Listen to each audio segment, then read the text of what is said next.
வணக்கம். ஜோசப் விஜய் சந்திரசேகர் தமிழ்நாட்டிலிருந்து வெளிவந்த ஒரு மிகப்பெரிய மெகா ஸ்டார். இன்னைக்கு தமிழ்நாட்டின் சீஃப் மினிஸ்டர். பல்வேறு நபர்கள் கடந்த 2 நாட்களாக வெவ்வேறு விதமான விமர்சனங்களை, பாராட்டுக்களை தெரிவித்து வருகிறார்கள். ஒரு பக்கம் ஜோசப் விஜய் ஒரு சிறந்த தலைவர் கிடையாது. ஜோசப் விஜய்க்கு கிடைத்த ஓட்டுகள் அவருடைய ஃபேன்ஸ்கள் வழியாக ஒரு கிமிக் மற்றும் தான். விஜய்க்கு பின்னாடி RSS உள்ளது. விஜய் ஒரு மெகா ஸ்டார், அதனால் அவர் இன்னைக்கு சீஃப் மினிஸ்டர் பதவியில் உட்கார்ந்திருக்கிறார். அதற்கு மேல எதுவுமே கிடையாது. நீங்க வேணா பாருங்க, ஒரு 6 மாதத்திற்குள்ள இந்த ஆட்சி கவர்ந்தது. இது ஒரு பக்கம். இன்னொரு பக்கம் தமிழ்நாட்டுக்கு ஏற்பட்ட மாற்றம், தமிழ்நாட்டுக்கு கிடைத்த புதிய முகம், இது எல்லாமே ஒரு பக்கம் இருக்கு. ஸ்டார்டம் ஒரு மிகப்பெரிய அரசியல்வாதியை உருவாக்க முடியுமா? ஒரு மிகப்பெரிய அரசியல் அமைப்பை உருவாக்க முடியுமா என்கிற இந்த கேள்விக்கான தேடலில் நான் இறங்கினேன். ஆனால் இந்த இடத்தில் விஜய்க்கு கிடைக்கக்கூடிய பாராட்டை விட, இந்த இடத்தில் விஜய்க்கு எதிராக வரக்கூடிய விமர்சனங்களை தாண்டி நாம் தமிழக மக்களுக்கு ஒரு மிகப்பெரிய பாராட்டை தெரிவிக்க வேண்டும். விஜயை இந்த சேரில் அமர வைத்ததற்காக. உங்களில் பல நபர்களுக்கு என்னுடைய கருத்து வேறுபாடாக இருக்கலாம். உங்களுடைய கருத்து என்னுடைய கருத்து சேராமலையும் இருக்கலாம். ஆனால் நான் இன்னைக்கு எடுத்து வைக்கக்கூடிய ஒரு சில விஷயங்களை நீங்க கேட்டீர்கள்னா உங்களுக்கு புரிய வரும். ஸ்டார்டம் மட்டுமே ஒரு நபரை தலைவராக உருவாக்க முடியாது. ஸ்டார்டம் சிவாஜி கணேசனுக்கும் கிடைத்தது. ஸ்டார்டம் கமல்ஹாசன் அவர்களுக்கும் கிடைத்தது. அமிதாப் பச்சன், சத்ருகன் சின்ஹா, ராஜ் பப்பர், ஹேமா மாலினி, டெண்டுல்கர், இவர்களுக்கும் அதே ஸ்டார்டம் இருந்தது. ஆனால் அவர்கள் விஜய் கிடையாது, அவர்கள் எம்ஜிஆர் கிடையாது, ஜெயலலிதா அவர்கள் கிடையாது. அதனால்தான் இன்னைக்கு எம்ஜிஆர் அவர்களை, ஜெயலலிதா அவர்களை நாம் அனைவருமே ஞாபகப்படுத்தி பார்க்கிறோம். இன்னொரு பக்கம் NTR. இது போன்ற தலைவர்களை மக்கள் தான் உருவாக்குகிறார்கள். ஆகையால் மக்களுக்கு ஒரு மிகப்பெரிய பாராட்டு. இதே நேரத்தில் வட இந்தியாவில் எதற்காக எந்த நடிகரும் இந்த அளவில் வெற்றி பெறவில்லை? அலகாபாத்ல இருந்து அமிதாப் பச்சனுக்கு ஒரு மிகப்பெரிய வரவேற்பு கிடைத்தது. ஒரு மிகப்பெரிய வெற்றி அவர் அடைந்தார். இன்னைக்கு அவர் நினைத்திருந்தால் உத்தரப்பிரதேசத்தில் சீஃப் மினிஸ்டர் ஆகவது பதவியேற்றிருப்பார். இதே போன்றுதான் ஹேமா மாலினி, இதே போன்றுதான் தர்மேந்திரா, இதே போன்றுதான் சிவாஜி கணேசன், இதே போன்றுதான் கமல்ஹாசன், ரஜினிகாந்த். எதற்காக இந்த அனைத்து நபர்கள் அவர்கள் கையில் இருக்கக்கூடிய இந்த ஸ்டார்டமை தாண்டி மக்கள் விஜயை தேர்வு செய்தார்கள்? எதற்காக? இன்னைக்கு இந்த பதிவு மிக முக்கியமாக நீங்க கேட்க வேண்டும். காரணம், இந்தியா எந்த சோசியல் ஜஸ்டிஸுக்கு எதிராக, எந்த சமத்துவத்திற்கு எதிராக, எந்த மதவெறியில் இன்னைக்கு முழுகி நிற்கிறதோ, இந்த நாட்டில் இருக்கக்கூடிய 80% ஸ்டேட்ஸ் இதே ஹிந்துத்துவ அரசியல் சிக்கி சின்னாபின்னமாகி கொண்டிருக்கிறார்களோ, இந்த தருணத்தில் தமிழ்நாட்டு மக்கள் விஜய் அவர்களை தேர்வு செய்து ஒரு மிகப்பெரிய சாதனையை படைத்திருக்கிறார்கள். இந்த இடத்துல விஜய் நல்லவரு, விஜய் நல்ல ஒரு லீடர் அப்படியெல்லாம் கூற வரவில்லை. இந்த இடத்தில் மக்களுடைய அந்த சிந்தனையை நான் பாராட்டுகிறேன். காரணம், எந்த ஹிந்துத்வாவை வைத்து இந்த நாட்டில் இருக்கக்கூடிய அரசியல் களத்தில் ஒரு மிகப்பெரிய விஷயத்தை கலந்து வருகிறார்களோ, அந்த இடத்தில் ஒரு கிறிஸ்டியன், விஜய் அவர்களுடைய ரிலிஜன் கிறிஸ்டியன், இன்னொரு பக்கம் ஒரு தலித் ஒரு மாநிலத்துடைய சீஃப் மினிஸ்டராக அரவை. இந்த நாட்டில் டெமோக்ரஸிக்கான அர்த்தம் என்ன? ஒரு சமுதாயம், ஒரு ஜாதி, ஒரு மதம், அவர்களுடைய ரெப்ரசன்டேஷன் மட்டும் தானா? கிடையாது. டெமோக்ரஸி என்பது ஒவ்வொரு வர்க்கத்தை சார்ந்த நபருக்கும், ஒவ்வொரு ஜாதி, ஒவ்வொரு இனம், ஒவ்வொரு மொழி, அனைத்து நபர்களுடைய ரெப்ரசன்டேஷன் எந்த அளவில் மக்களுக்கு கிடைக்கிறதோ அதுதான் ஒரு நல்ல டெமோக்ரஸிக்கான அர்த்தம். அந்த அர்த்தத்தை தமிழ்நாடு இன்னைக்கு ப்ரூவ் செய்து. விஜய் அவர்கள் ஒரு கிறிஸ்துவ மதத்தை சார்ந்த நபர் மட்டுமல்ல, ஒரு தலித் சமுதாயத்தை சார்ந்த நபர் கூட. அதனால்தான் இன்னைக்கு தமிழ்நாட்டு ஓட்டர்ஸ்களை, அவருடைய சிந்தனையை, அவருடைய ஐடியாலஜியை நான் பாராட்டி பேசி வருகிறேன். உடல் வலிமையை உறுதி செய்யும் சிலாஜித், கவனத்தை மேம்படுத்தும் அஸ்வகந்தா மற்றும் உயிர் சக்தியை பெருக செய்யும் சஃபேடு முஸ்லி போன்ற இமயமலையின் உணவுப் பொருட்களை கொண்டு வந்து மிஸ்டர் பர்ஃபெக்ட் உருவாக்கப்பட்டுள்ளது. உங்கள் முழு குடும்பத்தின் ஆரோக்கியத்தை மா நேச்சுரல்ஸ் மூலம் உறுதி செய்திருங்கள். 100% இயற்கையான மூலிகை பொருட்கள் மூலம் உருவாக்கப்பட்ட மிஸ்டர் பர்ஃபெக்ட் மற்றும் மிஸ் பர்ஃபெக்ட் தலைமுறையாக குடும்பங்களின் உடல் வலிமை, மன வலிமை மற்றும் மகிழ்ச்சியை பெருக செய்கிறது. உங்கள் மகிழ்ச்சியான பயணத்தை துவங்க www.manaturals.com என்ற இணையதளத்தை பார்வையிடவும் அல்லது வாட்ஸ்அப் எண்ணிலும் தொடர்பு கொள்ளலாம்.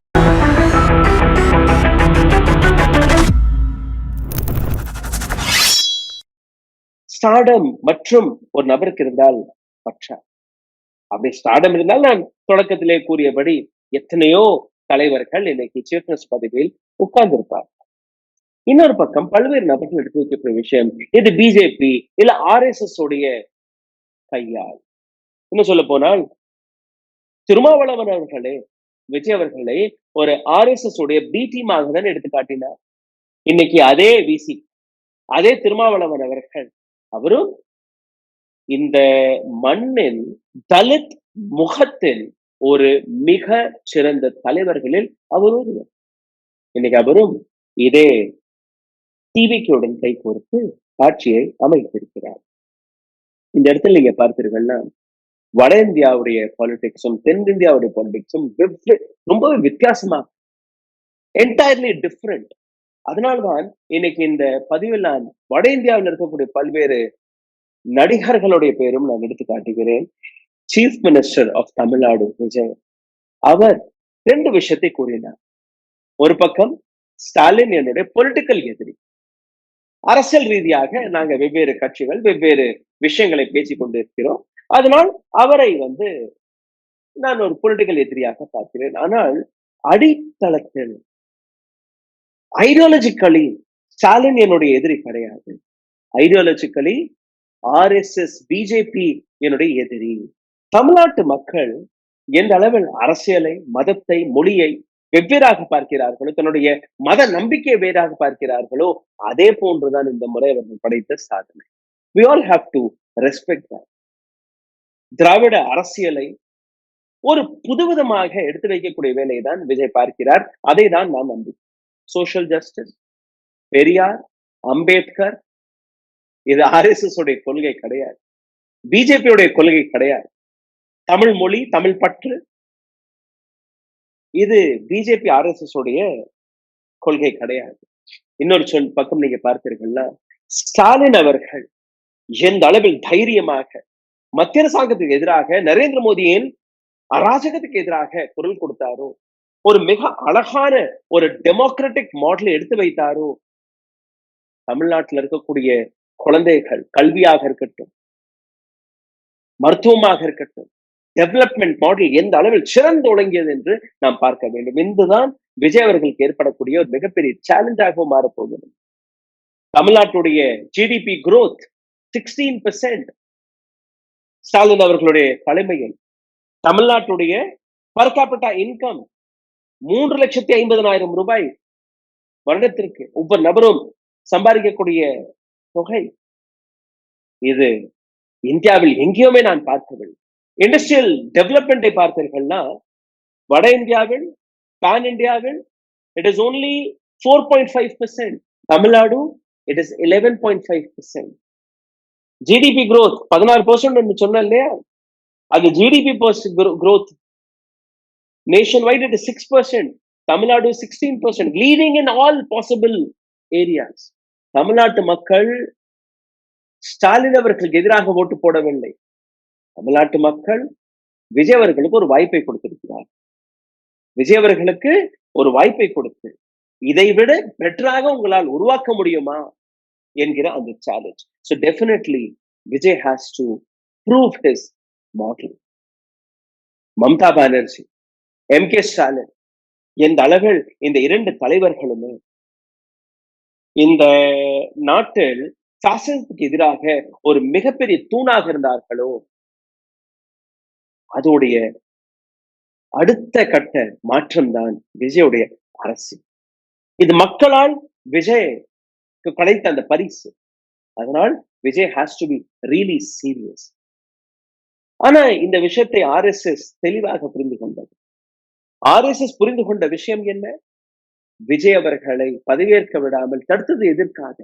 கவர்னரை வைத்து எதற்காக விஜய் அவர்களை அந்த பதவி பிரமாணம் ஏற்க விடாமல் ஒவ்வொரு சீட்டுக்கும் அலக்களித்தார்கள்?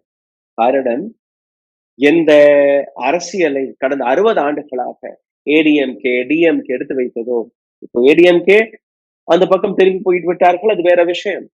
ஆனால் ஏடிஎம்கேக்குள்ள இருக்கக்கூடிய நபர்களுக்கும் இது தெரியும். அவர்கள் பயணித்த பாதை என்ன, இன்னைக்கு அவர்கள் பயணிக்கக்கூடிய பாதை என்ன. அம்மையார் அவர்கள், எம்ஜிஆர் அவர்கள், அவர்கள் எந்த அளவில் தைரியமாக தன்னுடைய கருத்துக்களை, தன்னுடைய விஷயங்களில் உறுதியாக நின்றார்களோ, இப்ப இருக்கக்கூடிய ஏடிஎம்கேவால் அந்த உறுதியை காட்ட முடிகிறதா? கிடையாது. ஆனால் எம்.கே. ஸ்டாலின் அவர்கள் இதை செய்தார். இப்போ விஜய்க்கு அந்த வாய்ப்பு கிடைத்தது. நேற்று ஒரு படத்தை பார்த்தேன், ஒரு போட்டோ. விஜய் அவர்கள் எம்.கே. ஸ்டாலின் அவர்களை சந்திக்க போன போது அப்படியே 2 பேரும் அந்த கட்டிப்பிடித்து பொலிட்டிக்கல் ஆப்போனன்ட் வேற, but ideologically they both are aligned. Dravida model என்ன கூறுகிறது? Social justice. வாட் இஸ் விஜயோட அரசியல் கூறக்கூடிய விஷயம்? Social justice.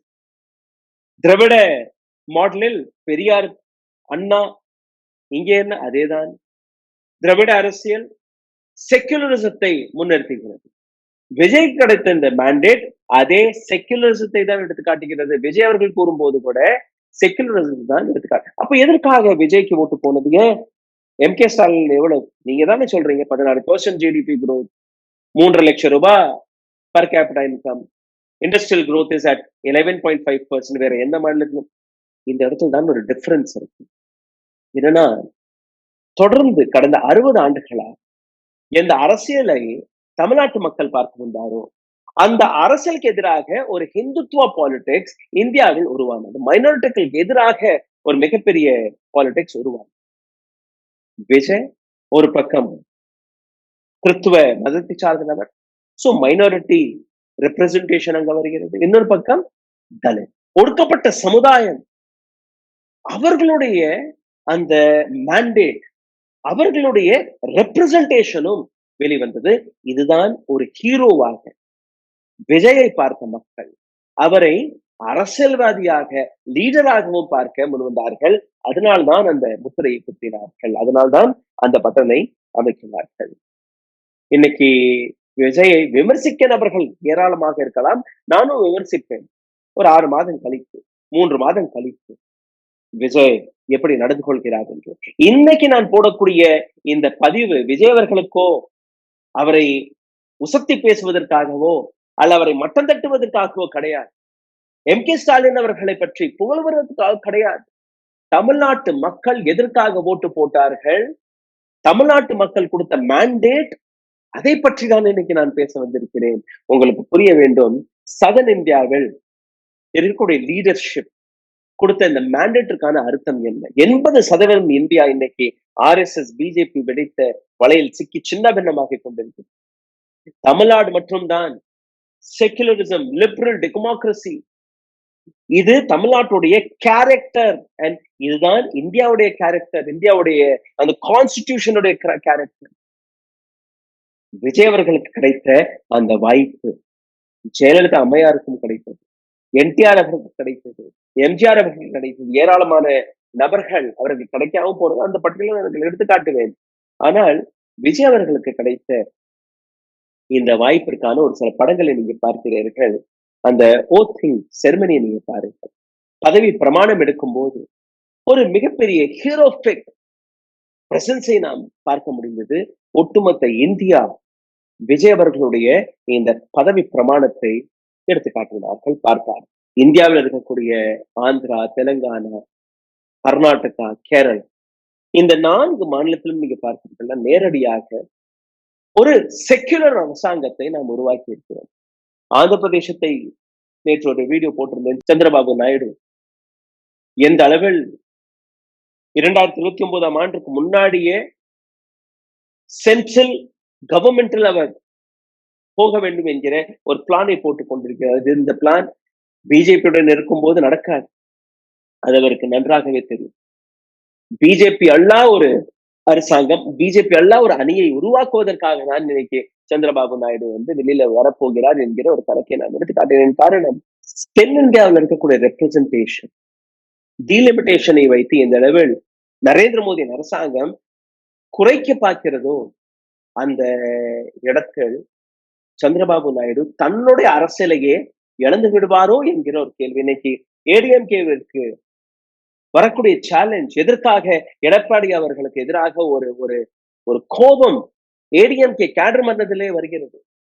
அதுவும் அதுதான், தமிழ்நாட்டில் வாழ்ந்து கொண்டு தமிழ்நாட்டுடைய அரசியல், தமிழ்நாட்டு மக்களுக்கான அரசியல், இதை விட்டு தன்னுடைய லாபத்திற்காக நீங்க பிஜேபி ஆர்எஸ்எஸ் உடைய கொள்கைக்கு மடங்கி போகும்போது அதை தமிழ்நாட்டு மக்கள் ஏற்றுக்கொள்ள மாட்டார்கள். தமிழ்நாட்டு மக்கள் அதை தூர வீசுவார்கள் என்கிற விஷயத்தை அவர்களும் எடுத்து காட்டுகிறார். இதற்கு மேல் எடப்பாடி அவர்களும் தன்னுடைய தவறுகளை திருத்திக் கொண்டு செக்குலரிசத்தை கைப்பிடித்து, ஏன்னா அதுதானே வழி, அப்படித்தானே வந்தீர்கள், அவர் மறுபடியும் வருவார் என்கிற ஒரு விஷயத்தையும் மக்கள் எடுத்து வைக்கிறார்கள். வருவாரா வரமாட்டாரா அது வேற விஷயம். விஜய்க்கு கிடைத்த மேண்டேட் 60 ஆண்டுகளாக ஏடிஎம்கே டிஎம்கே ஏடிஎம்கே டிஎம்கே எப்படி மாத்தி மாத்தி மாத்தி மாத்தி ஓட்டு போட்டார்களோ, கடந்த 2 ஆண்டுகளுக்கு முன்னாடி வெளிவந்த ஒரு அரசியல் கட்சி. அந்த அரசியல் கட்சியுடைய வேலை என்ன?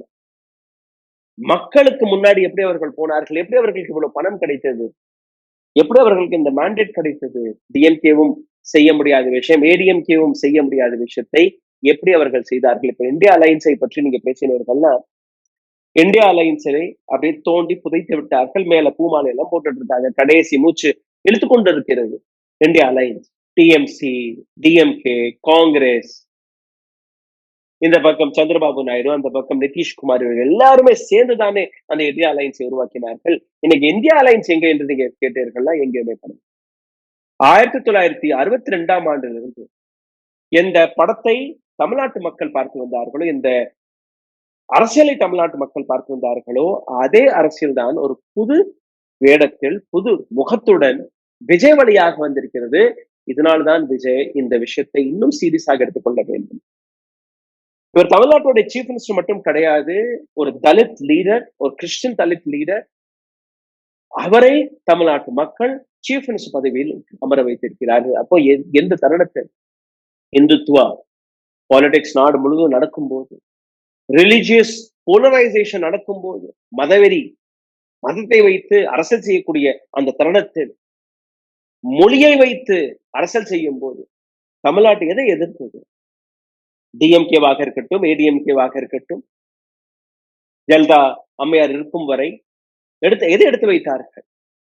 அவர்கள் எடுத்து வைத்தது, நாம் ஒரு செக்யுலர் நாடு, ஹிந்து, முஸ்லிம், சீக், இசாய், வட இந்தியர், தென்னிந்தியர் யாராக இருந்தாலும் தமிழ்நாட்டில் வந்தவரை வாழ வைக்கும் தமிழ்நாடு என்கிற விஷயத்தை நம் மிகப்பெரிய அளவில் எடுத்து வைத்தோம். இதுதானே சோசியல் ஜஸ்டிஸ்.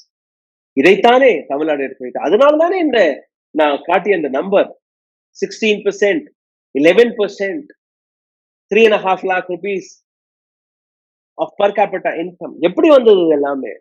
இன்னைக்கு நேற்று அல்ல விஜய் அவர்கள் வந்ததுனால் இதெல்லாம் பெட்டராக போகுமா? கிடையாது. விஜய் அவர்கள் எடுத்து வைத்த அந்த stand, I am against RSS and BJP. I am against RSS and BJP. I'm against non-secularism. I'm against your Hindutva politics. இதைத்தான் மக்கள் முத்திரை குத்திருக்கிறார்கள் ஒழிய வேறு எதுவுமே. ஆனால் அதே நேரத்தில் நீங்க பார்த்தீர்கள்னா, இன்னைக்கு வெஸ்ட் பெங்கால் எடுத்துக்கொள்ளும். வெஸ்ட் பெங்காலும் தமிழ்நாடு போன்ற ஒரு மிகப்பெரிய எஜுகேஷனை மிக ஸ்ட்ராங்காக மம்தா பானர்ஜி எடுத்து வைத்தார். ஆனால் இன்னைக்கு அந்த இடத்தை பிஜேபி பிடித்து விட்டது. பிஜேபி பிடித்த உடனேயே எப்படி வட இந்தியாவில் மசூதிகளுக்கு வெளியில அந்த டிஜே எல்லாம் போட்டு அங்க ஒரு ஹிந்துத்துவ அரசியலை உருவாக்கி வருகிறார்களோ, அதே போன்றுதான் இன்னைக்கு வெஸ்ட் பெங்காலும் மாறிவிட்டது. இதை எடப்பாடி போன்ற தலைவர்கள் புரிந்து கொள்ள வேண்டும். யாருடன் நீங்க கை கோர்க்கிறீர்கள்? உங்களுடைய ஹிஸ்டரி என்ன, வரலாறு என்ன, எந்த ஐடியாலஜியில இருந்து ஏடிஎம்கே வருகிறது, நீங்க புரிந்து கொள்ள வேண்டும். இதை கேடர்ஸ் புரிந்து கொண்டார்கள். ஆனால் டாப்ல இருக்கக்கூடிய லீடர்ஷிப் இன்னும் புரிந்து கொள்ள வேண்டும். பிஜேபியோட ஐடியாலஜி என்ன? ஏக் தேஷ், ஏக் சன்ஸ்கிருதி, ஏக் சங்கல்ப். ஒரு நாடு, ஒரு கலாச்சாரம் கிடையாது. நாம் ஒரு பூங்கா போன்ற, மல்லிகை செடியும் இருக்கு, முள் செடியும் இருக்கு, ரோசா பூவும் இருக்கு, தாமரையும் இருக்கு, கனாமரமும் இருக்கு, ஒரு சில காட்டு செடியும் இருக்கு. எல்லா செடிகளும் கலந்ததுதான் இந்தியாவுடைய நீங்க பெயிண்ட் அடிக்கும்படி அந்த காவி நிற இந்தியா கிடையாது. ஆனால் அதை நோக்கிதான் இந்தியா போய்விட்டது. மணிப்பூர் போன்ற காட்சிகளை இன்னைக்கு வெஸ்ட் பெங்கால் இருந்து நாம் பார்த்து கொண்டிருக்கிறோம். இதை நாம் பெங்கால்ல இருந்து வரும் என்று எதிர்பார்க்கவில்லை. இன்னைக்கும் பெங்கால் கொழுந்துவிட்டு எரிந்து கொண்டிருக்கிறது. எந்த விதமான காட்சிகளை நாம் பார்த்துக் கொண்டிருக்கிறோம். சிந்தித்து பாருங்க. இந்த வீடியோவில் உங்களை இன்னும் ஆழமாக கூட்டிட்டு முன்பு ஒரு சிறிய ரெக்வெஸ்ட். இது போன்ற கருத்துக்களை, இது போன்ற பதிவுகளை தைரியமாக நாங்க ஒவ்வொரு நாளும் எடுத்து வைத்துக் கொண்டிருக்கிறோம். ஒரு சிறிய கோரிக்கையை எடுத்து வைக்கிறேன். தயவு செய்து எங்களுடைய மெம்பர்ஷிப் பிளான் எடுத்துக்கொள்ளுங்கள். கீழே அதற்கான லிங்க் இருக்கு. பொருளாதார ரீதியாக எங்களை தொடர்ந்து முடக்கக்கூடிய வேலையை பார்த்து வருகிறார்கள். நீங்க செய்ய வேண்டிய ஒரு சிறிய சிறிய சப்போர்ட்னால் தான் இது போன்ற இண்டிபெண்டன்ட் சேனல்ஸ்களை எங்களால் நடத்த முடிகிறது. இதை நீங்க செய்தாலே போதும் எங்கள் போன்ற பத்திரிகையாளர்களுக்கு ஒரு லைஃப் லைன். உங்களிடம் இது போன்ற செய்திகளை இன்னும் ஆழமாக கொண்டு வருவதற்கான ஒரு முயற்சி. தமிழ்நாட்டு அதைத்தான் எடுத்து காட்டியது. சோஷியல் ஜஸ்டிஸ், ஈக்குவாலிட்டி, பிரதர்ஹுட், இதுதான் தமிழ்நாடோட ஐடென்டிட்டி. ஆனால் பிஜேபி அந்த தமிழ்நாடுடைய ஐடென்டிட்டியை மறைத்து ஒரு பிராமணிசம், தமிழ்நாடு பிராமணிசத்துக்கு எதிராக மிகப்பெரிய அளவில், அதுக்காக பிராமணர்களுக்கு எதிராக தமிழ்நாடு கிடையாது. சாரி, தமிழ்நாட்டில் இருக்கக்கூடிய அரசியல் ஹிந்திக்கு எதிராக இருந்தது, ஹிந்தி திணிப்புக்கு எதிராக இருந்தது ஒழிய ஹிந்தி மக்களுக்கோ ஹிந்தி மொழிக்கோ எதிராக எப்பவுமே குரல் கொடுத்தது. ஹிந்துத்துவவாதிகள் ஹிந்துசத்திற்கு எதிராக தமிழ்நாடு குரல் கொடுக்கவில்லை, ஹிந்துத்துவவாதிகளுக்கு எதிராக தமிழ்நாடு என்றது. This is what Dravidian movement was. இதுதானே திராவிடிய மூவ்மெண்ட். இன்னைக்கு திராவிடிய மூவ்மெண்ட்டுக்கான ஒரு புதிய முகமாக நாம் தமிழ்நாட்டை பார்க்க வருகிறோம். நான் தொடக்கத்திலே கூறியபடி தமிழ்நாட்டுடைய வெற்றி இது விஜய்க்கு கிடைத்த வெற்றி கிடையாது, இது தமிழ்நாடு மக்களுக்கு கிடைத்த வெற்றி. தமிழ்நாட்டுல விஜய் அவர்களுக்கு கிடைத்த வெற்றிக்கு பின்னாடி இருக்கக்கூடிய அந்த ஓவரால் மைக்ரோ மேனேஜ்மெண்ட் நீங்க பார்க்க வேண்டும். கடைசி ஒரு 7-8-10 வருடங்களாக விஜய் அவர்கள் செய்த படங்களை நீங்க கொஞ்சம் பாருங்கள். மிரசல் 2017ஆம் ஆண்டு, சர்க்கார் 2018ஆம் ஆண்டு, மாஸ்டர் 2021ஆம் ஆண்டு, பிகில் 2019ஆம் ஆண்டு. இந்த 4 படங்களை நீங்க பார்த்தீர்கள்னா ஒரு ஆங்கிரி யங் மேன் போன்ற ஒரு தோற்றத்தை நீங்க பார்ப்பீர்கள். அதாவது அரசாங்கத்துக்கு எதிராக குரல் கொடுக்கக்கூடிய ஒரு கலைஞர், ஒரு hero.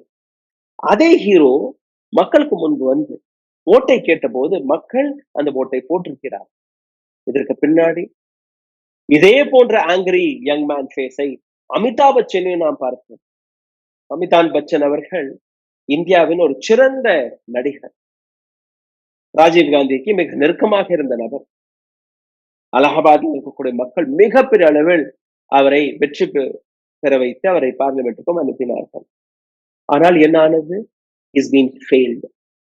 He's been failed as a politician. அதே ஆங்கிரி யங் மேன் படத்துல கூலியாக, ரிக்ஷா டிரைவராக, ஒரு ஃபேக்டரியின் வர்க்கராக வேலை பார்த்த அமிதாப் பச்சன், அதே போன்றுதான் ரஜினிகாந்த் அவர்கள். அவருடைய படங்களும் நீங்க எடுத்து பார்த்தீர்கள்னா அதே மாதிரிதான் இருக்கு. ஆனால் ஒரு பப்ளிக் அப்பீரன்ஸ்ல வரும்போது, பப்ளிக் லைஃப்ல வரும்போது, அரசியலில் குதிக்கும் போது, they both have failed the trust of people. இந்தா வர்றேன். He never came. But both the people, Rajnikant and Amitabh Bachchan, இவர்களை நான் எங்க பார்த்தேன்? ராமர் கோவிலின் திறப்பு விழா போகும்போது ரஜினிகாந்த் அவர்கள் நரேந்திர மோடியுடைய காலை போய் தொட்டு கொண்டிருக்கிறார். For his stature, for his age, விமர்சித்தோம். இன்னைக்கு அமிதாப் பச்சனும் செல்ஃப் எடுத்துக் கொண்டிருந்தார்.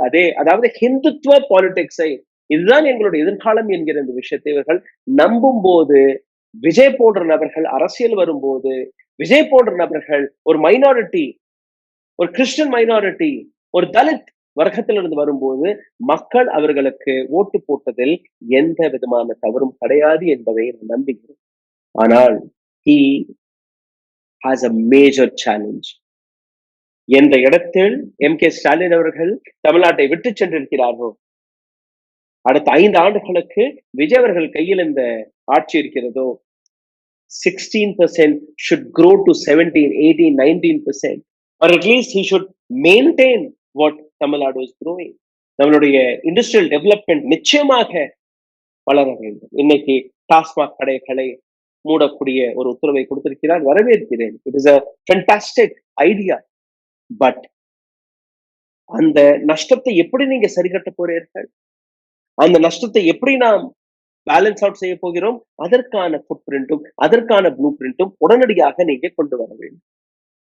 நான் தொடக்கத்திலே காட்டியபடி ஹேமமாலினி, சத்ருவன் சின்ஹா, இது போன்ற தலைவர்கள் தன்னுடைய அரசியல் வாழ்க்கையில் ஃபெயிலான நபர்கள்.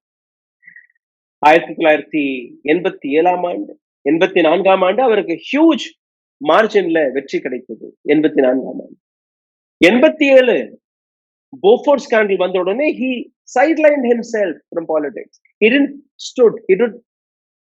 didn't challenge what he could have done. Govinda மிகச்சிறந்த தலைவர். He is a failed politician. Urmila Matondkar failed. Shatrughan Sinha failed. Raj Babbar failed. Jaya Prada failed. Prakash Jha failed. Bappi Lahiri failed. Poonam Sinha failed. Moon Moon Sen failed. எல்லாருமே சின்ன சின்ன ஒரு அரசியல் களத்துல ஓகே நாங்களும் எம்எல்ஏ நாங்களும் எம்பி அவ்வளவுதான். பெரிய ஒரு மகா சக்தியாக உருவாக்கிய நபர்கள் யாரெல்லாம்? என்டிஆர், எம்ஜிஆர், ஜெயலலிதா அவர்கள், இப்போ விஜய். அரசியல் மாற்றத்தை கொண்டு வந்த நபர்கள்.